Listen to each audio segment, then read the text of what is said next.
জয় গুরু। আমি অমলেন্দু চ্যাটার্জি। আমি একজন প্রাক্তন অ্যাসোসিয়েট প্রফেসর এবং সহপ্রতিনিধি। আমার এই চ্যানেল তথা অনুকূল কথা আপনারা দয়া করে সাবস্ক্রাইব এবং শেয়ার করবেন এবং একই সাথে কমেন্ট করবেন যাতে আমি সমৃদ্ধ হতে পারি।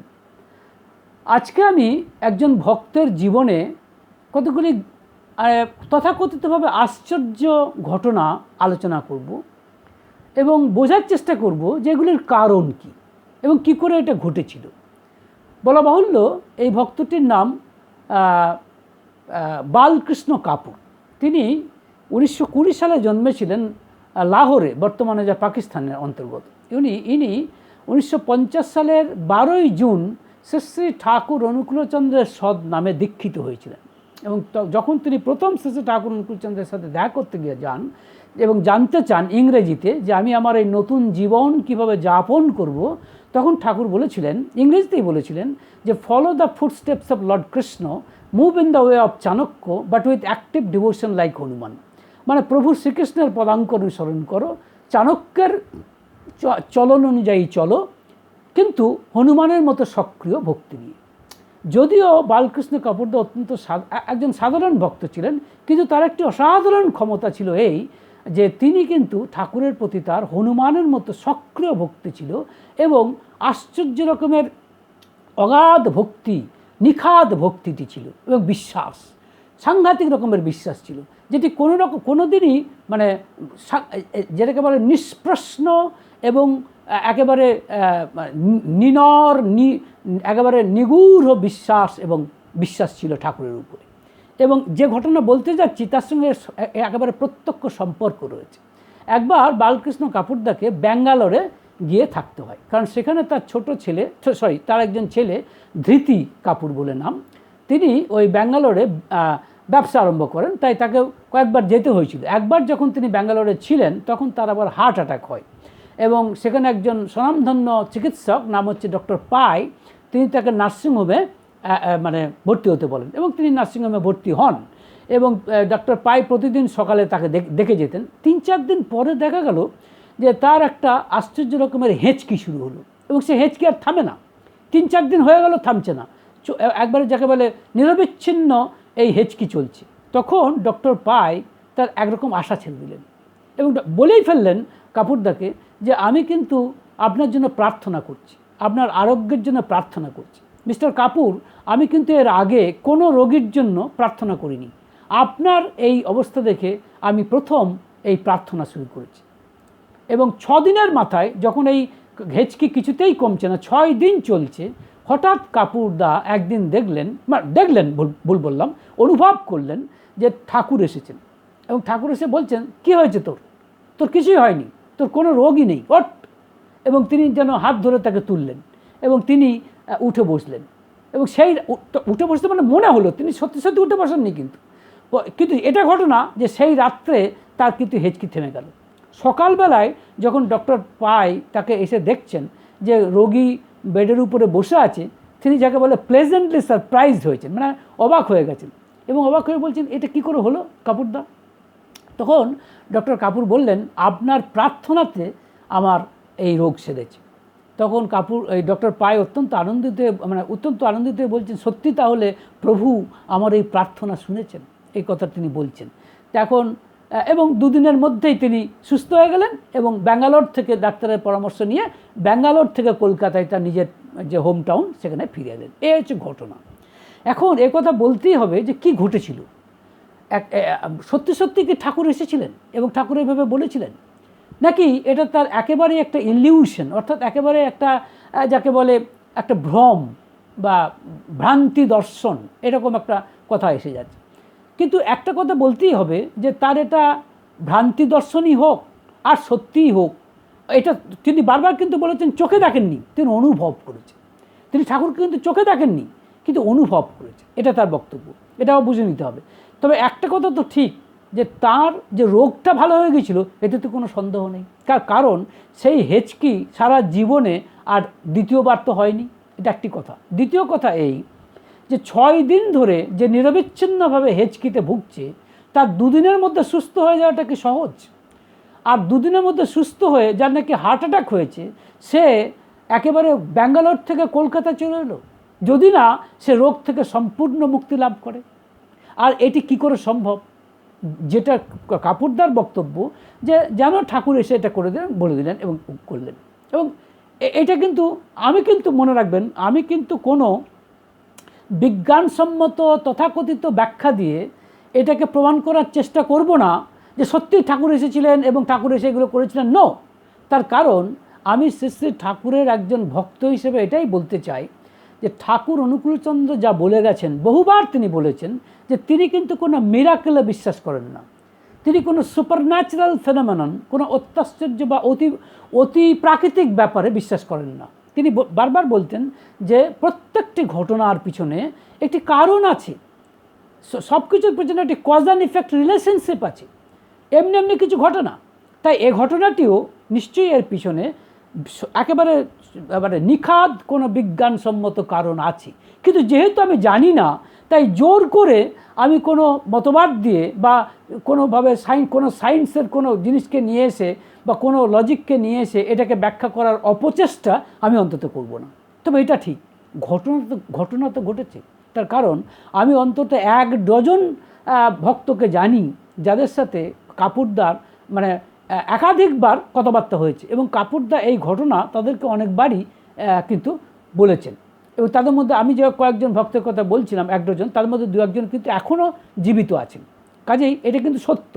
এখন আরেকটা কথা এখানে এর প্রসঙ্গে এসে যায় যে দেখুন, কাপুরদা ভাবলেন যে ঠাকুর এসেছেন এবং এসে তাকে তুলে বলছেন তোর কিছুই হয়নি, তুই উঠে বস। এবং এখানে প্রশ্ন হচ্ছে, একটা জিনিস কিন্তু বারবার মনে হয় ডক্টর পাই, যিনি নিজেই বলছেন যে এর আগে কোনো রোগীর জন্য তিনি প্রার্থনা করেননি, কিন্তু কাপুরদার জন্য করছেন।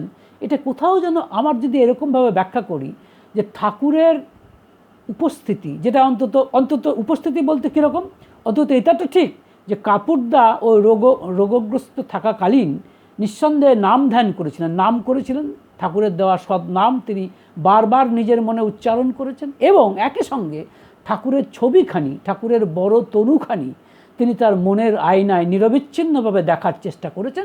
একথা তিনি বিভিন্ন জায়গায় বলেছেন।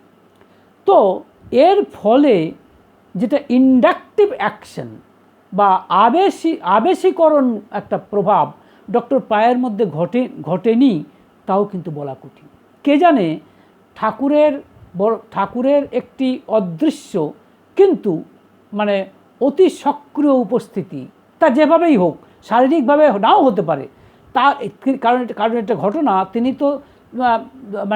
তিনি তার নামের মধ্যে থাকেন, তিনি তার সৎ নামের মধ্যে থাকেন, তার উপস্থিতি থাকে সৎ নামের মধ্যে। তাই সেই সৎ নাম উচ্চারণের মাধ্যমে, সেই শব্দ কম্পনের মাধ্যমে, যেহেতু ডক্টর পাই 2 বেলা পরবর্তী ক্ষেত্রে তাকে দেখতেন, সকালে এবং সন্ধ্যাতে। প্রথম থেকে সকালে দেখতেন, কিন্তু হেঁচকি ওঠার পর থেকে তিনি সকাল এবং সন্ধ্যা 2 বেলা দেখতেন এবং অনেকক্ষণ কাটাতেন কাপুরদার সান্নিধ্যে। তা এবং তখন ঠাকুরদার নাম ধ্যান করতেন। যদি এরকমটা বলা হয় সেই নাম ধ্যান বা শব্দ কম্পনের প্রভাবে ডক্টর পাই প্রভাবিত হয়েছিলেন এবং কাপুরদার জন্য প্রার্থনা করেছিলেন, তাহলে এটাকে আমি যদি বলি ইন্ডাকটিভ ইফেক্ট, তাহলে ঠিক হবে না ভুল হবে সেটা আপনাদের বিচার করার ব্যাপার।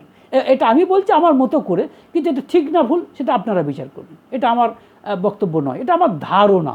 এর পিছনে আমি কোনো যুক্তি আপনাদের দিতে পারবো না। এবার দেখুন কাপুরদার জীবনের আরেকটি ঘটনা, এটা হচ্ছে 2003 সালের ঘটনা। বুঝতেই পারছেন তখন তো ঠাকুর দেহ রেখেছেন, কারণ ঠাকুর দেহ রেখেছেন 1969 সালে, অর্থাৎ এই ঘটনা ঠাকুরের দেহ রাখার প্রায় 34 বছর পরেকার ঘটনা। কারণ 2003 সালে কাপুরদা তখন নিজেও অন্তত 83 বছরের বয়স তখন কাপুরদার, তখন তিনি দিল্লিতে ছিলেন এবং দিল্লিতে থাকাকালীন তার পেটে ব্যথা হয় এবং তখন তিনি দেখেন যে তার গল ব্লাডারে একটা স্টোন রয়েছে। ডাক্তাররা অপারেশন করার কথা বলেন, কিন্তু তিনি প্রথমে অপারেশন করেননি। ডাক্তাররা বলেছিলেন অবশ্য অপারেশন করাটাও কিন্তু খুব রিস্কি, তাই তিনি হয়তো অন্য ওষুধপত্র খাচ্ছিলেন। কিন্তু 6 মাস পরে যখন একটা আলট্রাসোনোগ্রাফি করা হলো, তখন বললেন ডাক্তার উপ্পল বলে নাম করছেন, তিনি বললেন যে আপনার কিছু শ্যাডো দেখা যাচ্ছে, আপনার সিটি স্ক্যান করা দরকার। এবং তিনি সিটি স্ক্যান করলেন। সিটি স্ক্যান করে দেখা গেল যে তার স্প্লিনে, অর্থাৎ প্লিহাতে এবং পেটে এবং বাম অক্সিলারি বাহুতে কিন্তু তার কতগুলো নোড দেখা দিল। এবং তিনি বায়োপসি করলেন, বায়োপসিতে তার অত্যন্ত লো গ্রেডের ক্যান্সার ধরা পড়ল। তখন তিনি ওই দিল্লির ধরমশালা ক্যান্সার হসপিটালে ভর্তি হলেন এবং সেখানে ডক্টর নন্দী, যিনি তখন সেখানকার মেডিকেল অনকোলজিস্ট, তিনি পরীক্ষা করে বললেন যে এই ক্যান্সার মানে গ্রেড 4 লেভেলের মধ্যে রয়েছে। তো তিনি বললেন কেমোথেরাপি দরকার। তো তিনি কেমোথেরাপি নিয়েছিলেন 4টে, 20 দিন পর পর সেই কেমোথেরাপি নিয়েছিলেন। তো কেমোথেরাপির যে অসহ্য যন্ত্রণা, কাপুরদা বলছেন আমি কিন্তু অত্যন্ত মানে শান্তির সাথেই সেগুলিকে আমি কিন্তু নিতে পেরেছিলাম। এই জায়গাটাতে হচ্ছে কথা কেন? কারণ এখানে হয়তো অনেকে প্রশ্ন করবেন যে, এবং এটাকে বালকৃষ্ণ কাপুরদা বলছেন এটা আমার ঠাকুরের দয়া, ঠাকুরের দয়ায় আমি এই কেমোথেরাপির তীব্র যন্ত্রণাকে সহ্য করতে পেরেছিলাম এবং পরিপূর্ণ শান্তিপূর্ণভাবেই আমি এটাকে সহ্য করতে পেরেছিলাম, এটা তিনি বলছেন। এখানে আপনারা হয়তো অনেকে কেউ কেউ এই প্রশ্ন করতেই পারেন যে যদি তার গুরু শ্রী শ্রী ঠাকুর অনুকূলচন্দ্রের দয়া যদি এতই শক্তপোক্ত হয়, তাহলে তিনি আদৌ ক্যান্সার রোগে আক্রান্ত হলেন কেন? এর উত্তর হচ্ছে অত্যন্ত স্বাভাবিক, সরল, যে 83 বছর বয়সে অসুখ বিসুখ তো হতেই পারে। তার ক্ষেত্রে ক্যান্সার হয়েছে, ক্যান্সার না হয়ে যদি অন্য রোগ হতো তাতেই বা কী তফাৎ হতো? কী তফাৎ হতো? তাতেও তো অসুস্থতা, কষ্ট থাকতেই পারত। সুতরাং এটা হবেই। এটা বলতে চাই যে আমাদের যে শরীরের জন্য কিছু ট্যাক্স কিন্তু দিতেই হবে, কারণ আমাদের আত্মাটা রয়েছে শরীরের মধ্যে, তাই শরীরের মধ্যে তাকে ভাড়া থাকতে হচ্ছে, তাই ভাড়া বা ট্যাক্স তো দিতেই হবে। রামকৃষ্ণদেব বলেছেন যে শরীরকে কিছু ট্যাক্সও দিতে হয় গো, সত্যিই তাই, এগুলো হচ্ছে ট্যাক্স দেওয়া, তাই শরীরের জন্য দিতেই হবে। রামপ্রসাদের কথা আমার এই প্রসঙ্গে মনে পড়ছে, তার একটি গানের 2টি লাইন এরকম যে রোগ জানে আর শরীর জানে মন তুমি আনন্দে থাকো, রোগ জানে আর শরীর জানে মন তুমি আনন্দে থাকো। মানে আমার রোগ হয়েছে ঠিক কথাই, কিন্তু রোগের সঙ্গে আমার শরীরের সম্পর্ক, আমার মনের তো সম্পর্ক নেই, আমার আত্মার তো সম্পর্ক নেই। তাই তিনি বলছেন রোগ আছে, শরীরের সঙ্গে আছে, ঠিক আছে, শরীর খুব খারাপ, কোনো সন্দেহ নেই, কিন্তু মনকে আনন্দ থাকতে বাধা কোথায়? এটা রামপ্রসাদের কথা। এক্ষেত্রে ব্যাপারটা কি অনেকটা সেরকম নয়? মানে কাপুরদা, আপনারা বুঝতেই পারছেন, তিনি কিন্তু ওই কেমোথেরাপির কষ্ট সহ্য করেছেন অত্যন্ত পিসফুলি, মানে শান্তিপূর্ণ। তার কিন্তু অত কষ্ট লাগেনি। কেন লাগেনি? এইটার একটা সায়েন্টিফিক বা বিজ্ঞানসম্মত ব্যাখ্যা আমি আমার মতো করার চেষ্টা করছি। সেটা হচ্ছে এই, যদি আপনার মনের ফোকাসকে যদি যে জায়গাতে আপনার অসুবিধা হচ্ছে, পেন হচ্ছে, সেই জায়গা থেকে অন্যত্র সরিয়ে ফেলতে পারেন, তাহলে কিন্তু কষ্ট বোধ কম হবে। এই প্রসঙ্গে আমার শ্রী শ্রী ঠাকুর অনুকূলচন্দ্রের বলা একটি ঘটনার কথা মনে পড়ে যাচ্ছে, এটি আপনারা আলোচনা প্রসঙ্গে দেখতে পাবেন।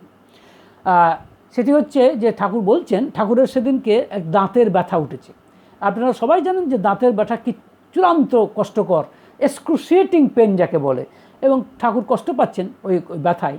কিন্তু তা সত্ত্বেও তিনি তো আনন্দময় পুরুষ, তাই তিনি এই কষ্টটাকে আমাদের মতো এরকম না উচ্চারণ করে তিনি একটা গান ধরেছেন, মানে এক ধরনের ভোল ধরেছেন বলা যায়। এই ভোল দেখে, এবং সেটা যেন অনেকটা কোনো একটা গান গাইছেন এরকমটা মনে হচ্ছে, যদিও কী গান গাইছেন বোঝা যাচ্ছে না, এই জাতীয়। সবাই বুঝতে পারছে যে ঠাকুর ওই দাঁতের ব্যথাটাকে ভুলবার জন্য এই ভোল ধরেছেন। এবং সেখানে যারা উপস্থিত ছিলেন, যার মধ্যে ছিলেন সুধাংশু মৈত্র, তার জামাই, এবং আরও অন্যান্য মায়েরা, যেমন মায়া মাসিমা, কালিদাসী মা ইত্যাদিরা ছিলেন, তারা মুচকি মুচকি হাসছেন ঠাকুরের এই কাণ্ড দেখে। ঠাকুর তো বুঝতে পারছেন এরা কেন হাসছে। তখন ঠাকুর একটি কথা বললেন, আমার এক মাস্তুত ভাই ছিল, তার নাম হরিদাস। হরিদাসের একটি আশ্চর্য স্বভাব ছিল, সে কোনো একটা দিন বিশেষ একটা নাম নিয়ে কেবল চিৎকার করত।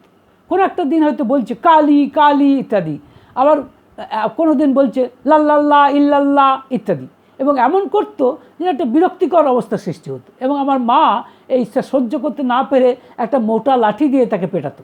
আর যখন তিনি বেত্রাঘাত করতেন, তখন ওই হরিদাস দেখতাম ওই চিৎকার করতো, যেদিন কালী বলেছে কালী কালী করে চিৎকার, বা যেদিন হয়তো ওই লাল্লাল্লাহ ইল্লাল্লাহ করছে চিৎকার করতো। তো একদিন ঠাকুর বলছেন যে আমি হরিদাসকে জিজ্ঞেস করে বললাম, হ্যাঁ রে, মা যখন তোকে মারে তখন তুই ওই ভোল ধরিস কেন? তো হরিদাস তখন বললেন, আরে মাসিমা তো মারবেই, কিন্তু আনন্দটা ছাড়ি কেন? ঠাকুর বলছেন কীরকম? বলছেন যে এমনি যদি কিছু না উচ্চারণ করি, যা না বলি, তাহলে এই মানে বেত্রাঘাত করলে, মারলে ব্যথাটা বেশি লাগে, কিন্তু ওরকম চিৎকার করলে ব্যথা লাগেই না প্রায়। এটা হচ্ছে হরিদাসের ব্যাখ্যা। এখন এটা বলার মানে কি, একটা ভোল ধরলে কিন্তু সত্যি সত্যি কাজ হয়।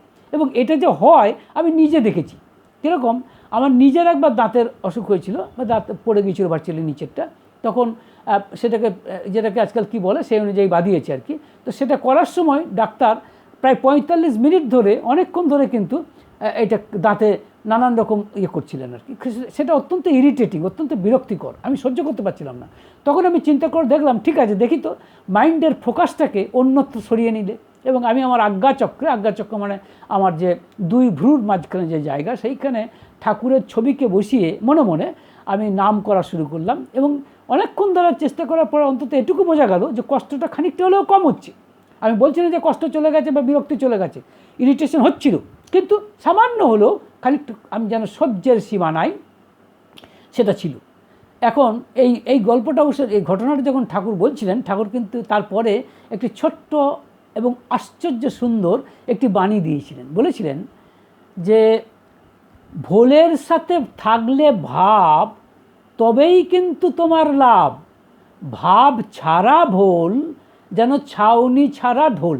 আবার বলছেন ভাবের সঙ্গে ভোলের সাথে থাকলে ভাব, তবেই কিন্তু তোমার লাভ, ভাব ছাড়া ভোল যেন ছাউনি ছাড়া ঢোল। মানে কি বলছেন, এই যে ঠাকুর মানে গান গাইছেন ওই দাঁতের ব্যথাকে ভোলার জন্য, মনে রাখবেন ওই গানের মধ্যে কিন্তু ঈশ্বরের নাম যুক্ত আছে, অর্থাৎ আধ্যাত্মিকতা যুক্ত আছে। তাই এই ভোলটি মানে আমাদেরকে বলতে চাইছেন, যদি তুমি তোমার কষ্ট কমানোর জন্য কোনো ভোল ধরো, যেমন এক্ষেত্রে কাপুরদা করেছিলেন, ওই কেমোথেরাপি নেবার সময় এই যে ভোলটা তিনি ধরেছিলেন। ভোল মানে কি, অর্থাৎ ঠাকুরের নাম করছিলেন, এবং তিনি বলেছেন এই কথাগুলো অন্যান্য ভক্তদের সামনে। আমি আগেই বললাম অন্তত 1 ডজন ভক্তকে আমি চিনি যাদের কাছে কাপুরদা এই কথা বলেছেন, যাদের মধ্যে 2-1 এখনও জীবিত আছেন। তো সেখানে তিনি নাম করছিলেন এবং ঠাকুরের বড় তনুটিকে তার মনের আয়নায় দেখে যাচ্ছিলেন। তো তাই ভোলের মধ্যে কিন্তু আধ্যাত্মিকতা মেশানো যদি থাকে তাহলে কিন্তু লাভ হবে, আদারওয়াইজ নট। যদি অর্থাৎ ভোলের মধ্যে যদি আধ্যাত্মিকতার ভাব মেশানো না থাকে, তাহলে সেটা যেন ছাউনি ছাড়া ঢোল। ঢোলের মধ্যে যদি চামড়ার ছাউনিটাই না থাকে, তাহলে তো ঢোল বাজবে না। সেরকম এই ভোল নিয়ে কোনো লাভ নেই যাতে কোনো ভাব মেশানো নেই, অর্থাৎ যাতে ঈশ্বরের সঙ্গে নাম যুক্ত নেই। এটা অনেকটা সেরকম কথাই বলতে চাইছি। তো যাই হোক, যেটা বলতে চাইছিলাম সেটা হচ্ছে এই যে বয়স হলে মানুষের মধ্যে রোগ ব্যাধি আসবেই, কারণ ট্যাক্স দিতেই হবে শরীরের জন্য। কিন্তু আপনাকে দেখতে হবে যে জিনিসটাকে আপনি কীভাবে ট্যাকল করছেন, কীভাবে সিচুয়েশানটাকে আপনি ট্যাকল করছেন। যদি আপনি এই যে রোগ হচ্ছে বেঁচে সেটাকে যদি আনন্দের সাথে নিতে পারেন, কঠিন, আমি আবার বলছি, এটা মুখে বলা যত সোজা, it's very difficult to do, মানে easy saying but difficult doing, there is no doubt about it. কিন্তু কথা হচ্ছে এখানে চেষ্টা করা। যদি আমি শেষে ঠাকুর অনুকূলচন্দ্রের নামকে মনের মধ্যে করে যাওয়ার চেষ্টা করে যাই, আর তার বড় তনুটিকে আমি দেখে যাওয়ার চেষ্টা করে যাই আমার মনের আয়নায়, তাহলে অত্যন্ত কষ্টকর দৃশ্য, অত্যন্ত কষ্টকর ঘটনা বা অত্যন্ত কষ্টকর একটি অ্যাটমসফিয়ার, তার থেকে অনেকখানি তার কষ্ট থেকে রেহাই পাওয়া সম্ভব। এটা কিন্তু সত্য, যতখানি আপনি পারবেন ততখানি রেহাই পাবেন। কিন্তু আবার বলতে চাই, এর মানে এই নয় যে আপনারা মানে আপনাদের অসুখ হবে আর আপনি এইটা শুরু করে দেবেন না, আর এটা শুরু করলে আপনার রোগ ভালো হয়ে যাবে, এ কথা আমি বলছি না। কিন্তু এটা ঠিক যে যতটা একটা চেষ্টা করে দেখতে পারেন যে ঈশ্বরের নাম করে এবং ঈশ্বরের ছবিটা দেখে, তাহলে অন্তত কিছুটা আপনি ট্যাকল করতে পারবেন, অর্থাৎ কিছুটা ভুলতে পারবেন। এটাকে আমার ধারণা এক ধরনের অ্যাপ্লায়েড স্পিরিচুয়ালিজম বা ফলিত আধ্যাত্মিকতা বোধহয় বলা যেতে পারে। আমি পারছি না, আপনি হয়তো নাও পারতে পারেন, কিন্তু কেউ কেউ পারে। যেমন কাপুরদা এটা পেরেছেন, কারণ কাপুরদার ছিল, আবার বলছি, দ্বিধাহীন ভক্তি, দ্বিধাহীন বিশ্বাস ঠাকুরের প্রতি, তার এই দ্বিধাহীন আনটটারিং আনফেইলিং মানে ভক্তি, স্ট্রং কনভিকশন ঠাকুরের প্রতি, তার এই মানে অত্যন্ত সুদৃঢ় প্রত্যয় তাকে এই জায়গায় নিয়ে এসেছে, মানে এই লেভেলে নিয়ে এসেছে বলে আমার ধারণা। এটাও কিন্তু একটা ফলিত আধ্যাত্মিকতা। কিন্তু এই ফলিত আধ্যাত্মিকতা নিয়ে আপনি সব কিছু জয় করবেন, আমি এই কথা বলছি না। আমি শুধু এটুকুই বলতে চাই, এই ফলিত আধ্যাত্মিকতাটাকেও কিন্তু ব্যবহার করা সম্ভব, যে যতটা পারে। ঘটনাটা আমার সেরকমই মনে হয়েছে। যে তবে এটা ঠিক যে এই ঘটনা বালকৃষ্ণ কাপুরদার ক্ষেত্রে নিঃসন্দেহে একটি গভীর বিশ্বাস বিশ্বাসের প্রমাণ। এবং ঠাকুর তার একমাত্র একটি বই তিনি নিজ হাতে লিখেছেন, তার নাম সত্যানুসরণ। সেখানে তিনি লিখেছেন গভীর বিশ্বাসের সব হতে পারে, এটাও সত্য, কিন্তু ওইটাকে ক্যাপিটালাইজ, ওইটাকে নিয়ে যদি আপনারা কোনো কিছু এইভাবে ভাবতে চান যে আমি কোনো চিকিৎসা করাবো না, ডাক্তারের কাছে যাব না, বা ওষুধ খাবো না, শুধু গভীর বিশ্বাসে সব হয়ে যাবে, এটা করতে যাবেন না। এটা কিন্তু হঠকারিতা হবে, কারণ এত সহজ নয় গভীর বিশ্বাস আসা। মুখে বলা বা মনে করা খুব সোজা, কারণ এখানে অনেক রকমের ভ্রান্তি আছে, এত সহজ নয়। তবে এটা ঠিক, চেষ্টা করবেন অবশ্যই এটাকেও ব্যবহার করতে, যে ঠাকুরের নাম এবং ঠাকুরের চেহারাটিকে মনে মনে ধারণা করে যে কোনো রকম কষ্টকর পরিস্থিতি থেকে নিজেকে মুক্ত করার একটা চেষ্টা করলে যে ক্ষতি হবে তা কিন্তু নয়, এটুকু বলাই যায়। তো বালকৃষ্ণ কাপুরদার ক্ষেত্রে এই আশ্চর্য ঘটনাগুলি কিন্তু ঘটেছিল। তো সেই কথাটাই আপনাদের বললাম, আপনারাও এই বিষয়ে ভাববেন, চিন্তা করবেন, এবং এর থেকে যদি আরও নতুন নতুন কোনো কথা বা দিগন্ত আপনাদের কাছে উন্মোচিত হয় তবে সেইটুকুই লাভ। ভালো থাকবেন। জয় গুরু।